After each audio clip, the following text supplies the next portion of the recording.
So then, if you awaken from this illusion, persistence of vision. Welcome to Persistence of Vision podcast. Hello, folks. Hello! What's up, LB? What's up, Lance Fever Myers? We are the co-hosts, LB, Dio, and Lance Fever Myers of Persistence of Vision podcast. What does persistence of vision mean? Persistence of vision? I already told you. It means this... I keep forgetting. This psychological effect that occurs when we watch very quickly changing images, as in a movie or an animated cartoon, that creates the illusion that we're seeing a single moving image rather than a series of still images. Gotcha. Okay. But it has a double meaning also, doesn't it? It does, I think. Does it mean that we have a vision of... what is our vision? We have a vision and we're sticking to it. This is our story and we're sticking to it. We have a vision to inspire conversations and to promote inspiring conversations. We're tired of the small talk, right? We're tired of this idle chit-chat. We're tired of the emojis. You know, what the hell is up with those? We want to feel like we're engaged in something substantial. Yeah, we'd like to think that our time on Earth is too precious to waste saying LOL and OMG right. to actually speak in whole sentences. So to that end, we have Persistence of Vision Publishing, which if you look at POV-publishing.com, that is our website. We have comics up there that are hopefully inspiring. We have the POV Reader, which is updated monthly. We have an author up right now. Her name is Juanice Myers. Poetry by Juanice Myers is on the POV Reader. And we have the podcast, which comes up every 2 weeks. And you're listening to it. You're listening to it right now. And we have a very exciting guest, Atia Abawi, who is a journalist, a refugee, and a novelist who has written 2 novels, the most recent of which we'll be discussing today. It's called A Land of Permanent Goodbyes. It tells the story of a family of Syrians who escape from Syria, who flee to Turkey, and then take another, even more dangerous trip from Turkey to Greece. It is a up-to-the-moment story of what's really going on in that part of the world that is absolutely harrowing, terrifying, and inspiring. It's a very engaging account, very human account of the situation that we all hear about so much in the news today, and I can't wait to talk to her. You want to roll them? Yeah, let's get Atia on the line here and find out what she's really all about. I've been enjoying your book immensely. Good to hear. Thank you. Thanks for reading it. Of course. Oh yes, it was wonderful. Lance, do you want to start? Sure. Okay. Well, first of all, thank you so much for being a part of this. We really appreciate it. It sort of classes up our little operation here to have you with us. Where are you calling from? Well, first of all, thank you for having me. I am calling from Redondo Beach, California right now. Okay. And you're still working for NBC News, is that correct? No, I'm not working for them right now. Okay, gotcha. So I was going to ask you, I think, the first thing I was going to ask was making that switch from journalism to fiction. What was that like? It was actually really difficult. I think I was still actually with CNN for my first book when I had the opportunity to write it. And I do remember, before I got the opportunity, I had a dream to always write a novel. And covering war zones, I decided at one point, I lost my imagination because as a journalist, especially a journalist overseas, I think a journalist anywhere, you should not be using your imagination. So over time, covering war after war, I did lose my imagination. So I do remember thinking, well, that dream of writing a novel is never going to happen. And then the opportunity came about. Luckily, through a friend of a friend. So I had a friend who was working at ABC News, and he had gone to college with an editor at Philomel, which is the imprint of Penguin. and they were looking for an author to write a book based in Afghanistan. And she wanted a female author, so he reached out to all the females he knew, and he knew a lot of females in Afghanistan, apparently. Yeah. And said, if you're interested, email Jill Santopolo, who is my editor. So I emailed Jill, and she got emails from other people as well. And she said, well, write me a sample chapter. So I decided to write that sample chapter, and she got that, and she was like, all right, let's narrow this down, write me another chapter as well. And I do remember flying into New York for work at one point and decided to have a drink with her and just say, because she had chosen my chapters, but she said, we need to work on things. So I do remember saying, am I allowed to use some words on this podcast? Of course, yes. Yes, you certainly are. I asked Jill, I was like, be honest with me, were my chapters crap? And she's like, she's so sweet. She's like, no, I wouldn't say crap. I was like, that's the answer I need. So this is your first book, The Secret Sky? This was the very first book, yes. And I said, well, this is the thing. I lost my imagination. I really don't know how to write fiction anymore. And then she gave some good pointers, and then I decided, you know what? This is how I'm going to do it. What I'm going to do is I'm not going to try to use my imagination.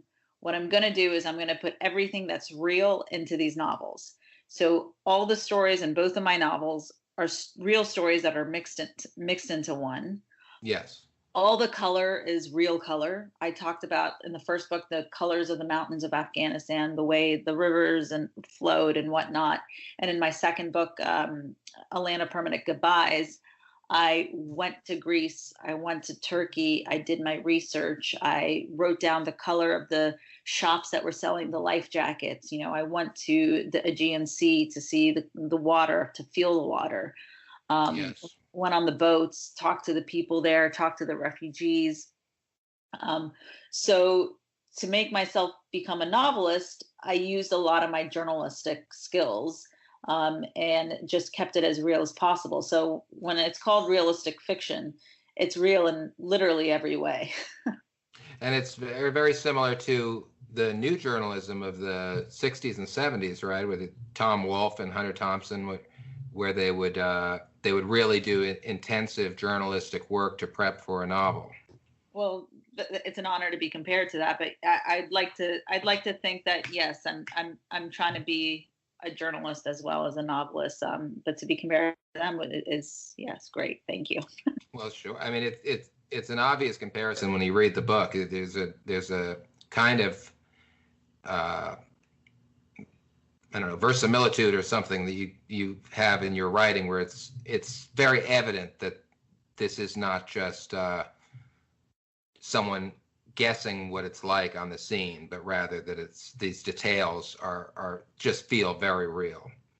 And I think the characters themselves feel very real too. That was going to be one of my questions: was how much of the characters that you've created, how many of them are based on real people? And I think you just answered that, because that was, I think, one of the overwhelming sensations I got from the book was that there was a real humanity to these people.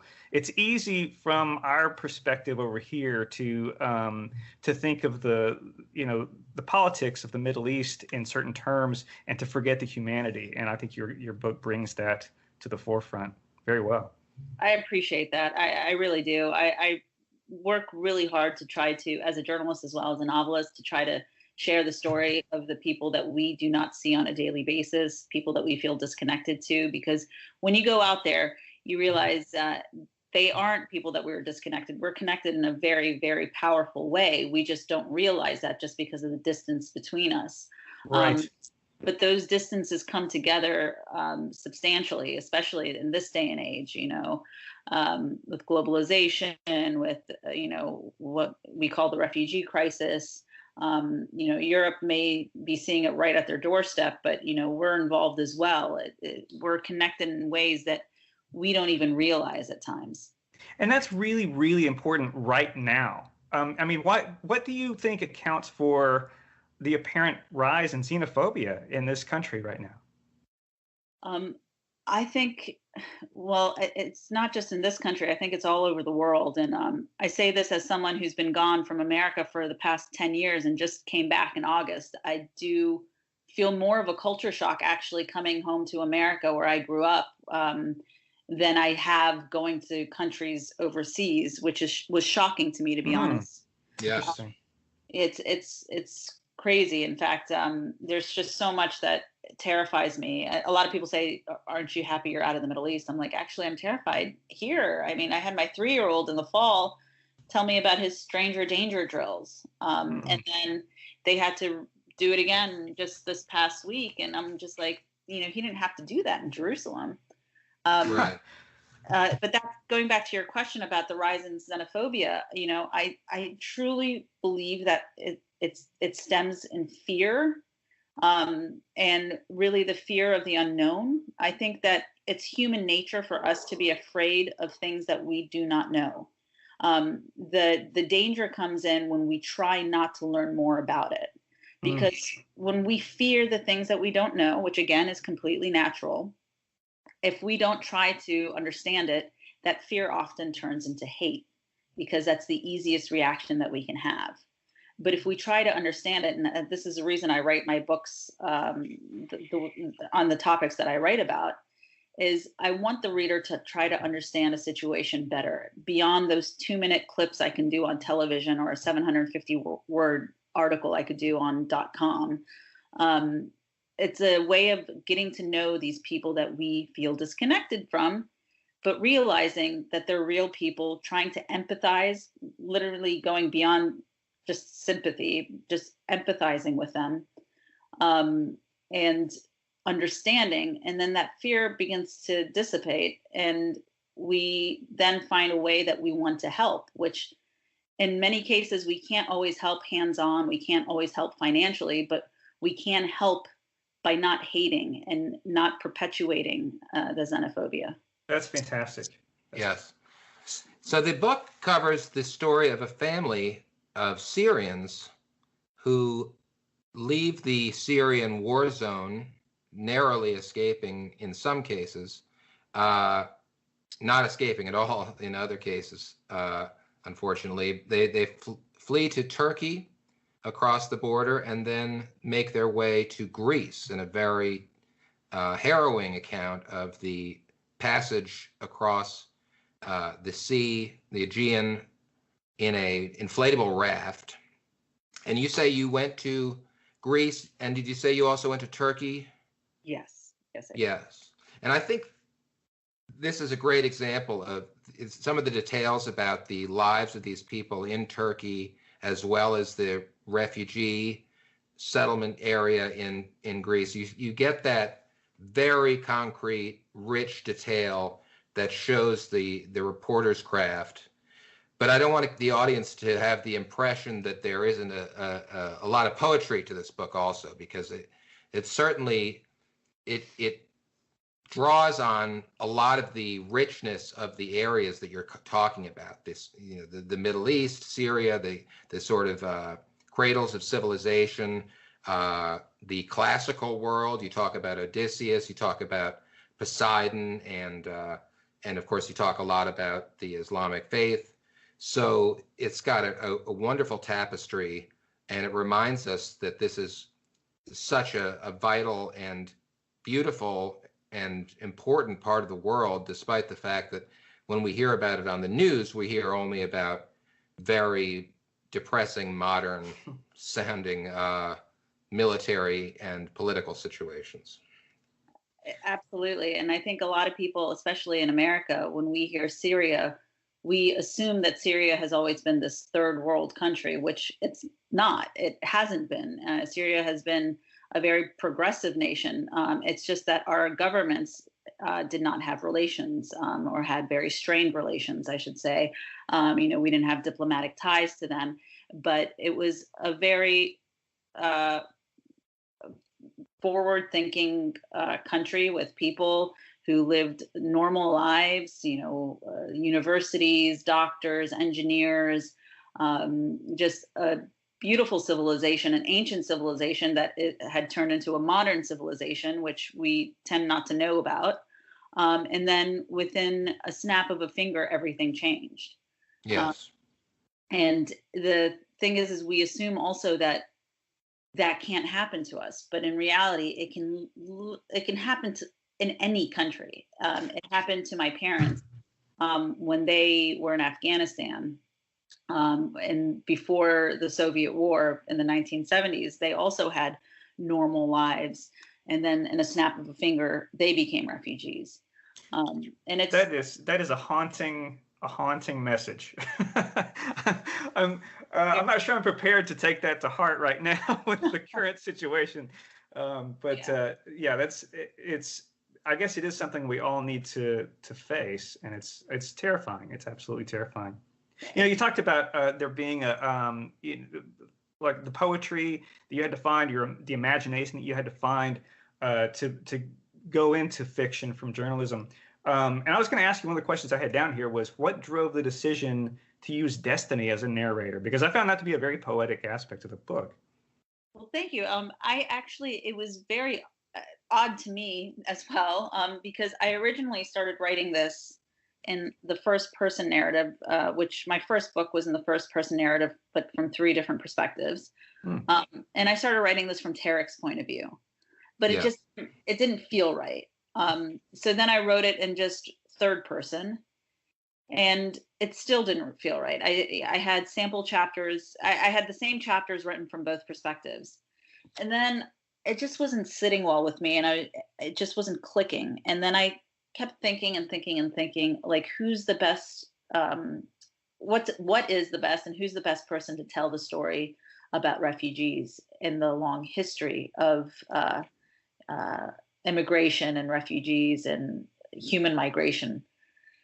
And I was thinking, this happens literally in all of us, like in all of our backgrounds, from our ancestors to today, whether it's us that are the refugees, or if it was someone who was our grandparents who came from a different country because they left, whether it be for financial reasons or for safety reasons.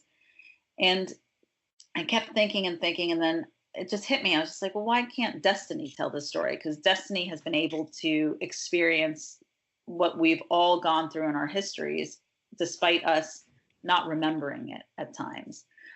What was really bothering me was when I was reading some stories about, neo-Nazi movements in America, and seeing the last names, and there would be Italian sounding last names or Irish sounding last names, and they're part of this, the KKK or the neo-Nazis. And I'm thinking, you were the target just Yes. or 2 ago, and Right. the children have forgotten about it. I mean, my husband is background is Swedish, German, Irish, and Welsh.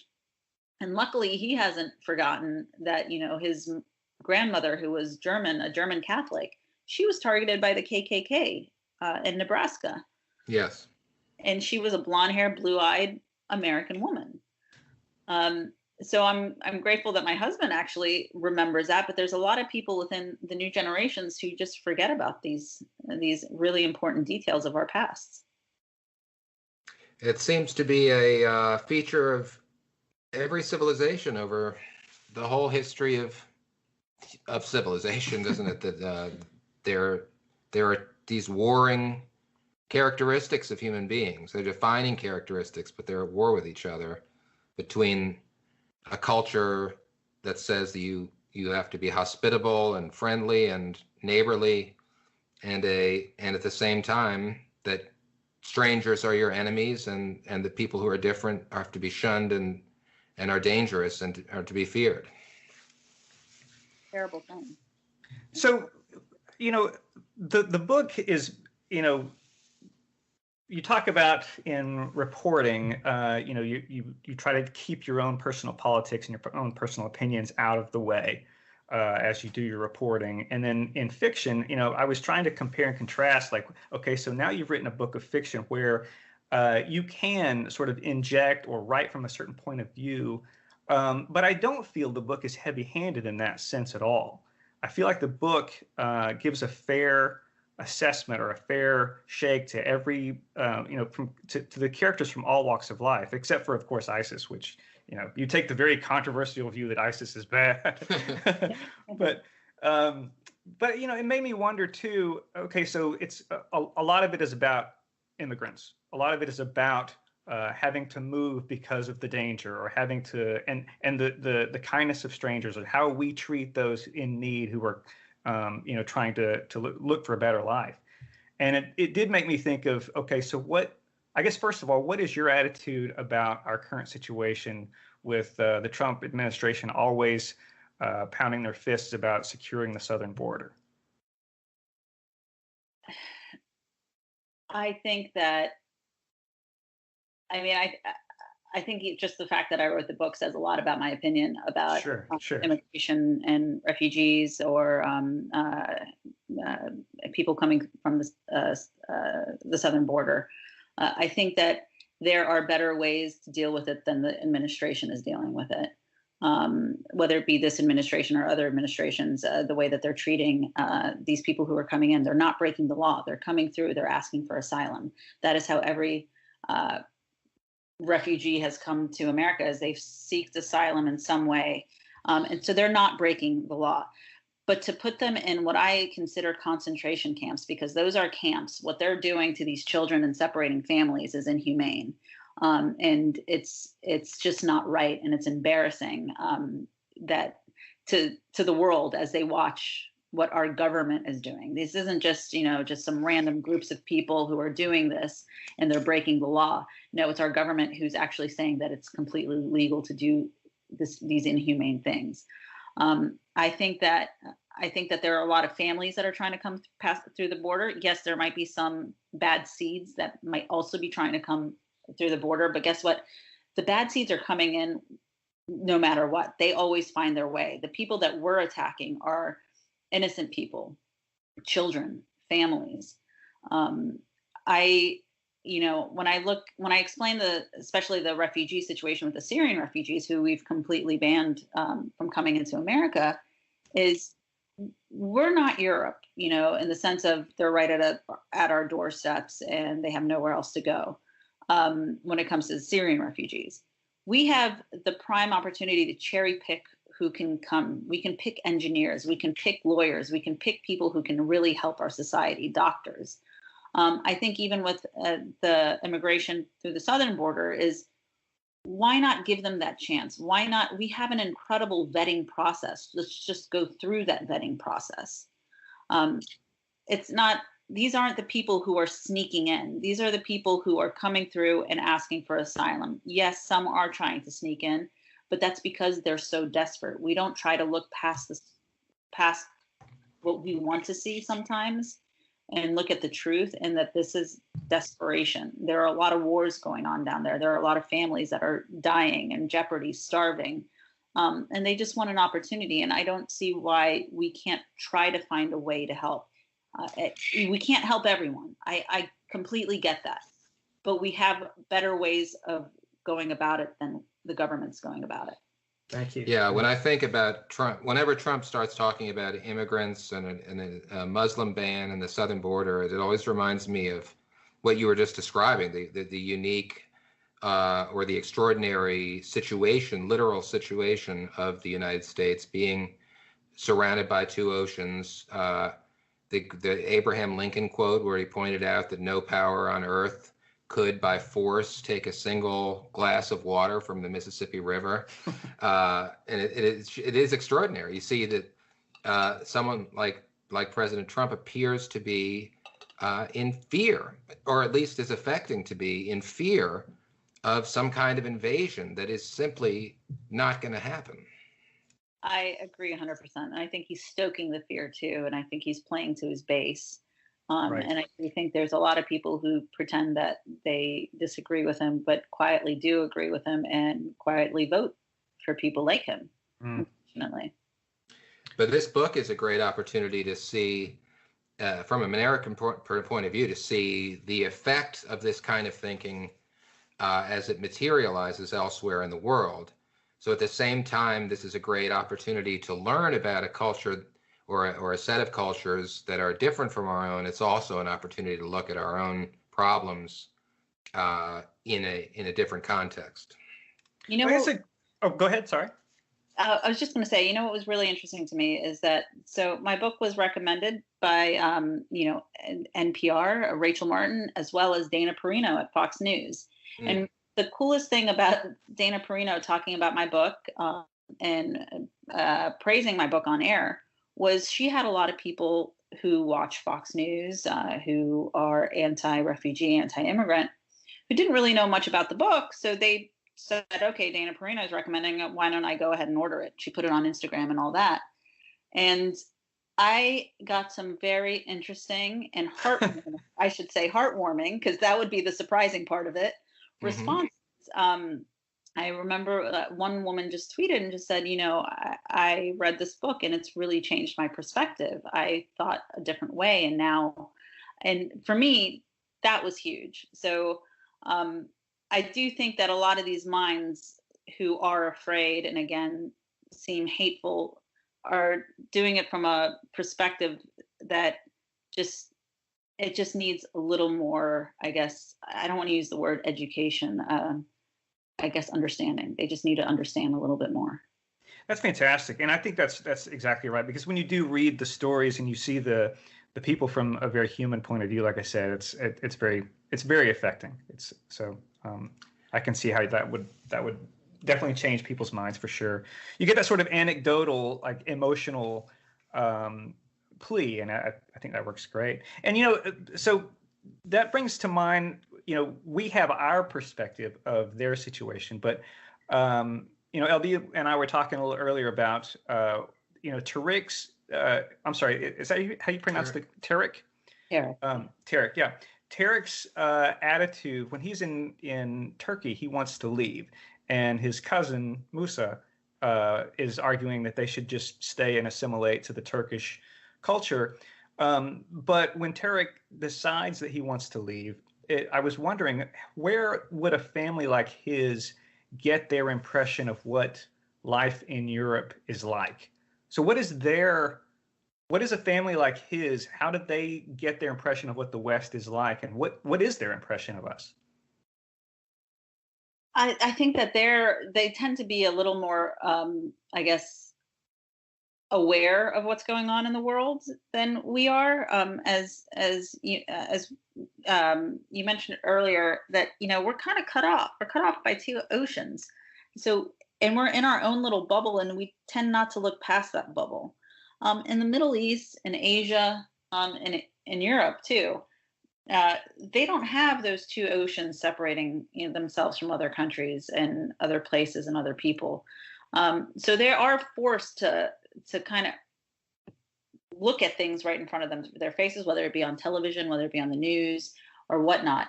And also on top of that, we live in a world today with social media, Facebook, Twitter, Skype, which we're on right now. And they're getting information from other people who've already made it to Europe saying, hey, if you come to this country, this is their asylum process, and it's these steps. If you go to that one, it's more difficult, and it's these steps. This is how people are being treated and whatnot. And honestly, too, like even if they hear that people are being treated badly, I lived in Afghanistan for 4.5 years working for both CNN and NBC. And on their TV stations, they would do documentaries about Afghans living in like these camps in mud and just squalor and not being able to make it to Europe, trying to dissuade other Afghans from spending any money they have to go to Europe. But that never worked. It didn't matter. And people still had the dream of a better life. Because even if places like Europe and America can be hostile towards them, the hostility isn't death in the way it is in their country. Yeah. Yeah, and I guess there's a little bit of that element of the reason people play the lottery also. It's like a chance at something, even if it's a small chance, can be very attractive when you feel like you don't have any chance. Absolutely.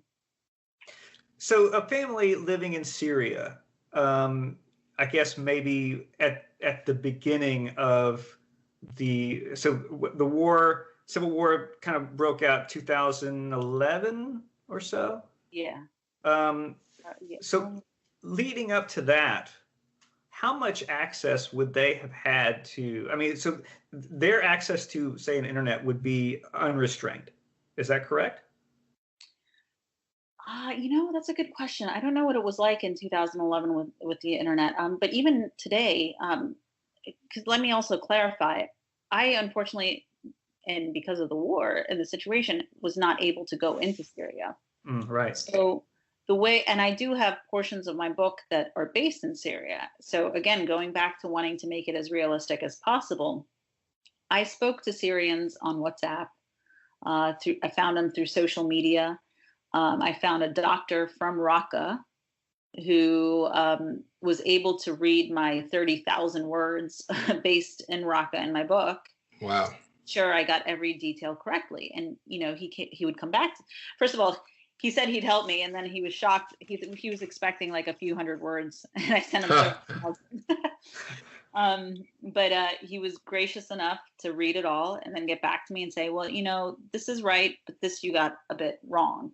Or, that's not the way it was. It was actually more like this. So I would go through this over and over and fix it and then send it to him until he was okay with it. Because I wanted it to be as real as possible. I didn't want a Syrian coming back to me from Raqqa and being like, this was completely false. God, that's just haunting again, just because that sequence, when they're in Raqqa, is so scary in the book. And to hear you say that, you did I mean, look, when I'm reading it, I have to constantly remind myself that this is real and that this is not some sort of weird, barbaric, fictional land, from times gone by. So, it's like this is happening today, or at least pretty recently in the world right now. And it's really just, it's amazing to think that. I wish that was just my imagination and that it was fake. Right. But it's all from talking to the Syrians themselves and being told exactly what was going on there and seeing them post their own videos. I mean, one of the gentlemen I would speak to a lot was from an organization called Raqqa Being Slaughtered Silently. And they had their own group of citizen journalists, many of them who would be killed because they'd be caught by ISIS, leaking videos from Raqqa so the rest of the world could see what was happening since journalists couldn't get in there. I wish it was just my imagination. Right. It's an extraordinarily dangerous time to be a journalist, it seems. Mm-hmm. Unfortunately, it is. And in fact, one of the first journalists who was beheaded by ISIS publicly in the video was a gentleman my husband knew very well, and it really hit home. And I had another friend who, her father is actually Syrian. She's half Italian, half Syrian. She's an Italian journalist, and she was very lucky in the sense of when she was abducted, when her group of journalists were abducted in Syria, it was by the al-Nusra Front, and she wrote a book about it because while she was held in captivity, they brought in this black flag and started hanging it. And it was right when the group who abducted her had changed allegiances to ISIS. So they eventually released her. But, I keep wondering, and I know she does too, is if it was just a couple months later, there was no way that they would release an Italian group of journalists. That's absolutely terrifying. I know, of course, one thing you'll notice as a reader when you read A Land of Permanent Goodbyes, which we recommend extremely, in case you couldn't tell, they refer to ISIS as, I'm not sure how to pronounce it, Daesh? Daesh, yes. And is that simply an Arabic word for, Yes. What does it mean? So Daesh is exactly what it means in English, ISIS, which is, the Islamic State of Iraq and Levant. But this is, I was struggling to see, should I use the word ISIS or Daesh? And I chose Daesh. Hold on, sorry. But yeah, I couldn't decide what to use, but I figured why not use what everyone else is using? Yes. And is it also an acronym? That's, I don't it's just it's I believe it's the same thing as sorry, I don't speak Arabic fluently. I only know the hellos and goodbyes, but I believe it's just Sure. the same as the Islamic. It's like the caliphate. The caliphate. Yeah, that makes sense. What did you think of the announcement that ISIS was defeated just yesterday? Oh yeah, okay. Yeah. Well, hilarious.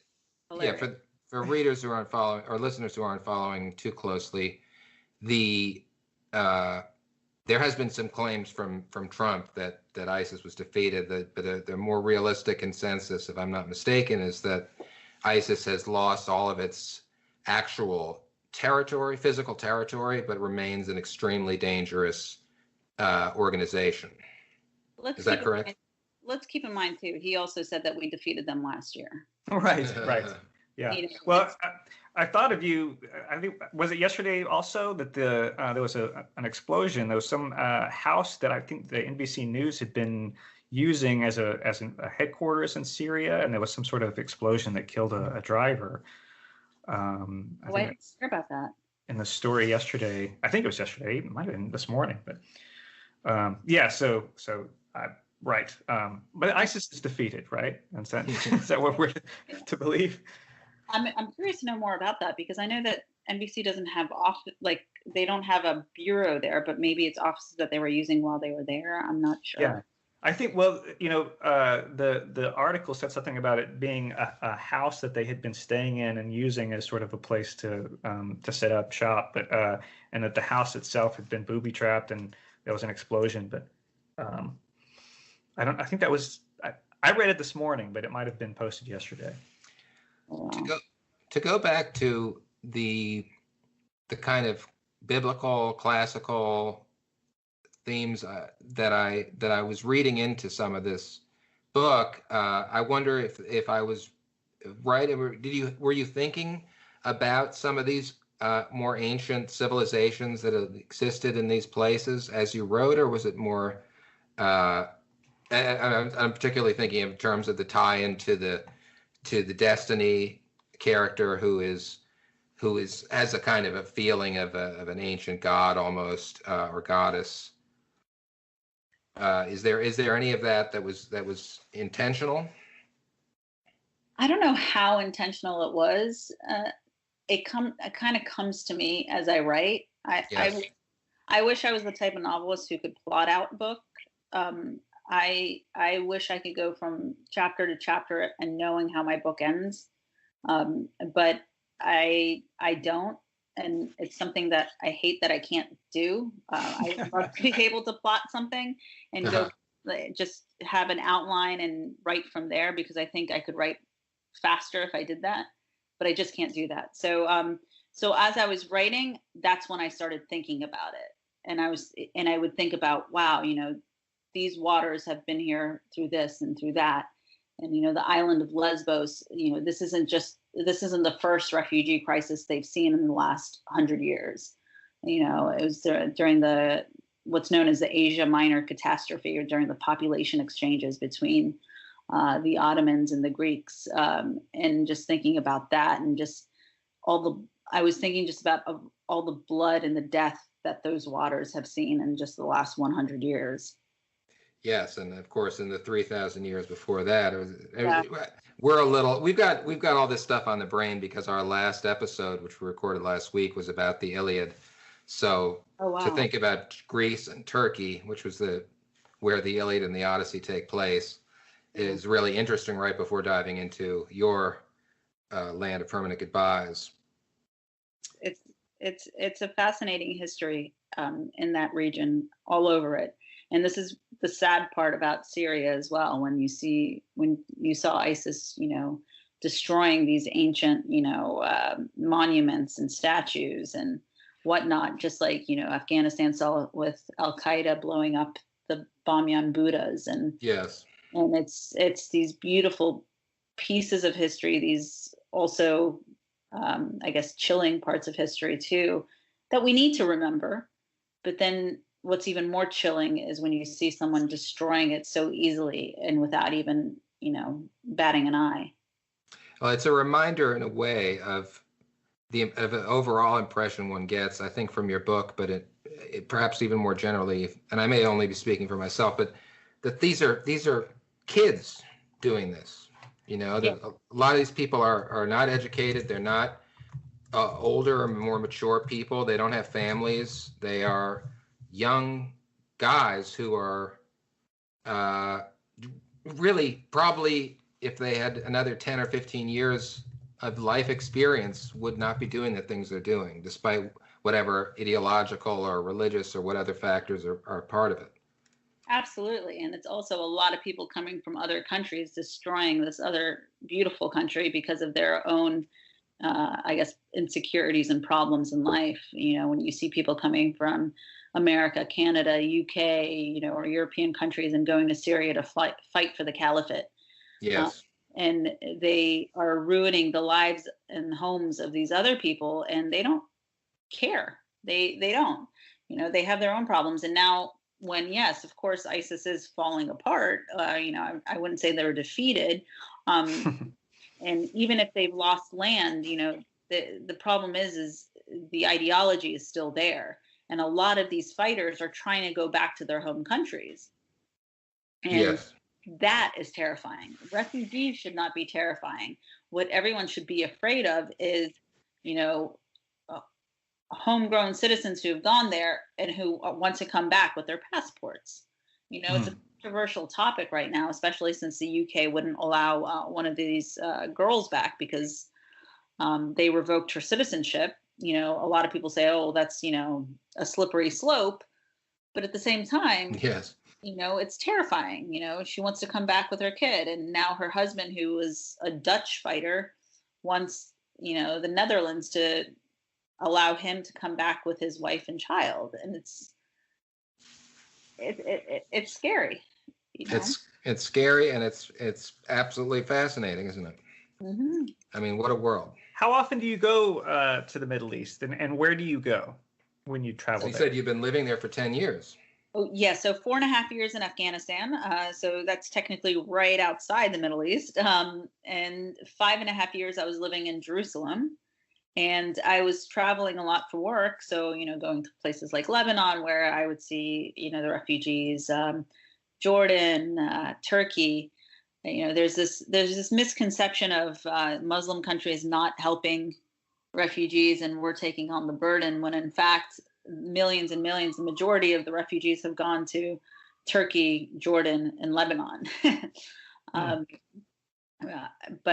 Yeah, so I've traveled extensively throughout the Middle East, and I just moved back literally in August. So I probably would say I'm a little more comfortable in the Middle East than I am here. Is that right? So where are your favorite parts, and where are the parts that you feel are, I mean, I guess that you're not safe? Where are the parts that are difficult for you? Well, there are definitely places that you don't want to be. There are definitely places that I will say are more dangerous than here. So Okay. when I say that I'm less scared in the Middle East, I mean my life in Jerusalem, where, you know, when there's a war there every couple of years, everyone's like, isn't it terrifying? I'm like, well, it's terrifying if you're in Gaza or on the border. But if I'm in Jerusalem, I feel completely safe. You know, yes, there are. It was in 2014 where there was a rise in stabbings. Yes. But I was thinking, you know, I'd rather deal with that fear. And of course, people were afraid. People were on edge. And yes, I was afraid sometimes going on walks with my son, who was a newborn back then. But I would still go on walks because I kept thinking a knife attack is better than the gun attacks that we have in America. And Jerusalem, Israel is a place that has, you know, guns, but they have gun laws. I'm not trying to use them as an example, but I was far less afraid there than I am sending my son to school here. Interesting. Going out for a walk with my daughter now, who's also a newborn, and you know, you just never know who's going to be angry and be able to go to a Walmart and pick up a gun. True. Well, we're running a little short here, but I want to add a couple of really quick questions I wanted to ask you. And going back towards the topic of writing, and writing as a craft. You mentioned not knowing the ending when you start, and that you wish that you could work from an outline. But I maybe talk a little bit more about that, because I find that really fascinating. I talk to a lot of writers, and some work from outlines, some have the whole thing plotted out. Others feel like that sort of kills it, and that there's an excitement to not knowing where the book is taking you. What do you have to say about that? There's definitely an excitement about not knowing where the book is taking you. The problem is when you have a deadline Right. and you're stuck on one section of the book and you're like, I don't know which direction to go to right now. Where are these characters going to go? Yeah. But when you finally complete the book and you're like, I'm so glad I did it this way. Yeah. And it works out. It works out well. And of course, you try to get advice from people, especially your editors. For instance, in my book, Tarek is a main character, but we also have Alexia, and that's because she's a volunteer that goes out to help refugees In Greece. In Greece, exactly. And I came up with that character because when I went to Greece to research this book, I met so many volunteers from all over the world who were taking time out of their lives to help. And we keep hearing the stories about people hating the refugees, but here were a group of people who were helping them. And I decided, you know what, I want to make her a main character. And my editor actually came back and was like, why don't we just keep it Tarek? What do you think? And then I was just like, I actually want to keep Alexia in there. I want to tell her side of the story as well, just so the readers can have an understanding of, again, our backgrounds as well when it comes to the refugee crisis or immigration and human migration. That said, I really wish I could be a plotter, because I think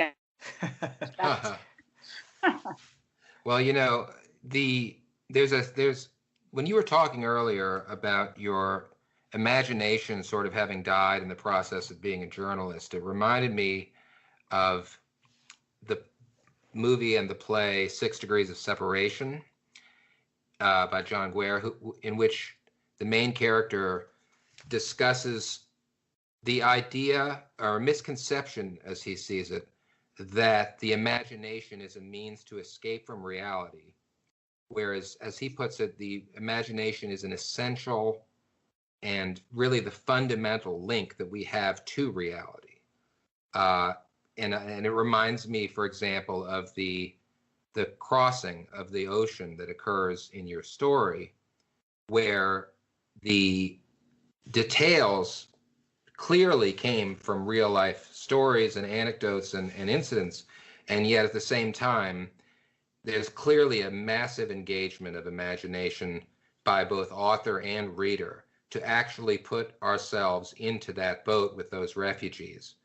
And so I guess I wanted to push back a little bit and say that this book, while being highly factual, is actually an example of this kind of what you might call a journalistic imagination, and an imagination in the service of actually putting yourself into the reality of another person. Oh, well, thank you. That's beautiful. Thank you. Yeah. Okay. So what's next for you? What's interesting is that my editor and my agent have both asked for a story based here in America. So what's hilarious is now I have to do my research on America. Wow. Okay. Despite growing up here since I was 1 year old, I'm like, now I have to reacquaint myself. It's changed a lot. 10 years. I mean, if you think about it, 10 years ago, there were no iPhones. I mean, I remember the iPhone came out when I was in Afghanistan. So it's changed a lot. The world's changed a lot, and so has this country. So I need to reacquaint myself with everything and do my research on what's going on here. And let's be honest, it's changed a lot in the last 2 years alone, let alone 10 years. So Absolutely. I'm excited to learn more. I'm also terrified to learn more. Right. Well, I want to thank you. Lance, I'm sure, wants to thank you. Of course, I want to He's thank shy you. about saying so. Thank you for such a great book. Yes, a tremendous book, tremendous experience to see this world through your eyes and through the eyes of the persons that you interviewed. A wonderful story recommended to everyone who is listening to us. A Land of Permanent Goodbyes is the book we've been talking about, and it's fantastic. And Atia Abawi is the author, and thank you so much for joining us. Thank you so much for having me. It's been such a pleasure. I really appreciate it. Folks, that was a very... It was... You know, Mark Twain said that you can't use very. Anytime you feel the temptation to use the word very, you should say damn. So... That was a damn good opportunity to talk to a damn inspiring author. Absolutely. And speaking of books, because that's what we're really all about around here, we are going to have writer Timothy Braun on the next podcast, and he is going to talk about a book that has inspired him and made him, to some degree, who he is today. That would be The Hitchhiker's Guide to the Galaxy. I can't wait. I'm very excited to reread that and to discuss it, because I loved that book when I was a kid, and I'm sure that it is still outstanding. And also, speaking of books, Persistence of Vision Publishing is going to prove worthy of its name by publishing a book in May. What book is that? The book is called Why So Much, and it's by Lance Fever Myers. That's me. Yeah, so you better get to work writing that book. Yes. So Why So Much will be available in May, and I think we're going to have all kinds of little events surrounding that release. So stay tuned, and buy a copy and love it. Read it and love it. Yes, and follow us on Podbean and on Facebook, and please comment, like, and share if you enjoyed this podcast, and if you don't, then fuck you. See you later. Take care. Tune in next time. Okay. Bye-bye. Bye.